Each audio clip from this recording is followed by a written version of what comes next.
Hello, Bartonella world and Lyme and co-infections people. Today I want to discuss Charlie horses and skin issues and different things like that. Please forgive the way I'm looking, guys. Like I said, I am run down in the prior video. I've got a cold going on, so I am not going to look like a beauty queen. This is definitely the before look, not the after. And again, excuse the background drop because this is actually my music room. And I was working with keyboards in one of my videos on another channel. So we're just going to have to deal with the fact that we've got all that behind us. But that's not why we're here to talk. So we're going to get on to skin and all sorts. So now some of these things I may have mentioned before.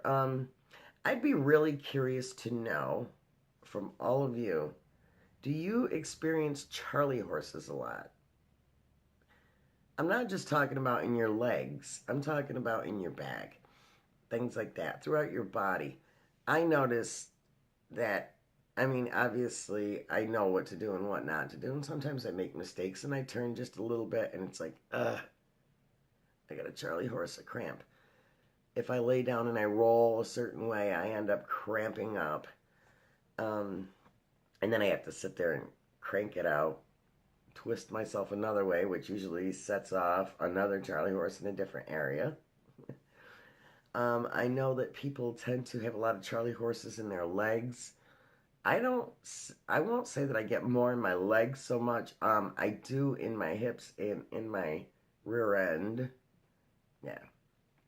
I don't know if this is due to lack of vitamin D in my body, but at the same time, if I take vitamin D tablets, I end up feeling crampy and heavy-limbed, and I ache from head to toe.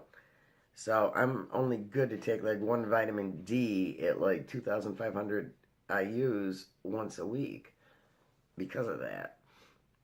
And over a course of time, a period of time, it does not get better. So I just have learned that I am vitamin D deficient, and that's the way it is. So yeah, how many of you guys get Charlie horses all over the place from your neck to your jaws? I know we have TMJ, a lot of us, to your back, to everything, cramping up my feet. Ooh, ooh, ooh.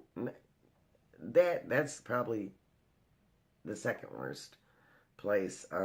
Actually, it could be the first worst place. If I bat my feet a certain way, they'd be cramped all the time. But I think that's kind of typical with people in general. But so that is one of the questions that I had for you guys. Another thing is skin, like skin manipulation, anything like that. We often tend to be so hypersensitive to everything in our skin, and I'm sure I've mentioned this in prior videos. I know if I go into a shower that has a strong head, forget it. Oof. Showers can be detrimental to us anyways, but let's face it, we're not going to go without them. And it's like anything that touches my skin, sometimes, your skin will hurt. I'm still having problems with my leg. It's been a year and a half since I've seen my doctor, and I go back in a week and a half, and I'm really frustrated. But, I was seeing doctors nonstop for years, and I actually don't mind that little break that I've had from being at the doctor's. But during that time that I was away from the doctors, I've still got problems with the leg. I've still got the hair loss going on. We're going into a year now. I'm down to half of my hair if I'm lucky. And a lot of things need to be brought up. And I really think that it's kind of bad that my doctor does that. But we're not talking about that. We're talking about skin. Do you notice if you get a massage, which we all love, that you can only handle it for so long? Like if they're in a certain spot, say in your back or something, it's really not good to have more than just a little bit of time there. And you can't really have deep tissue massage because those little creatures that are living in us, if they have any like little colony areas and stuff, the little cyst-like things, or you don't want to provoke them into your system, and it will make you feel worse. Some days our skin just, at least with me, it's unbearable to touch. It's prickly, it stings, it hurts. It's just part of this stupid disease, guys. I mean, do you guys experience this? Like with my one leg, I cannot handle any kind of touch. Sitting on it is annoying. Feeling an underwear line is even annoying. Anything, even the seamless underwear, you feel it.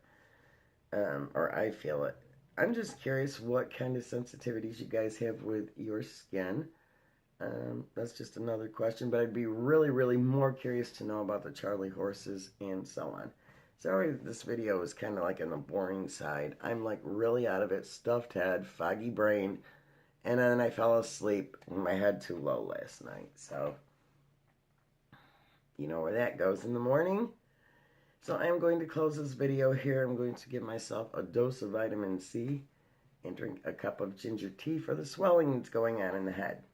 Yeah. I hope this is finding all of you well. Hopefully we can get through this fall and winter without too many flare-ups going on. You know, it's rough, guys. But let's face it, we are stronger than the average person. We are survivors. All right, I will catch all you in the next upcoming video. Have a great day and a great week, guys.